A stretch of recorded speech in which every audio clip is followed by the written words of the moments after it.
Hi guys, muli na akong bana guys. O, kana siya tig vlog na siya dahil human.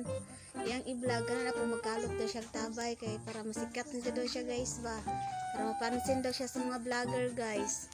Tabangi pud nyo na guys. O, hadlok di kay na pagkidlat guys. Ingon pa yang kauban guys.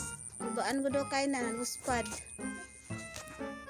Then pagkauman pa jud guys kay nanglagom gud siya guys. Ya, vlogger pa kaanahan. Vlog kay.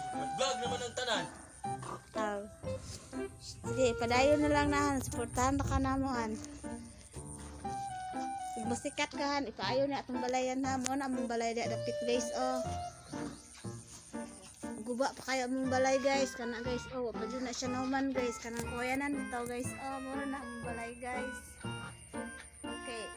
Gusto niya masikat bitaw siya guys kay pahimuan jud niya og balay guys. Moro na mong balay da guys oh. Kay mo na pangandoy sa kong bana guys.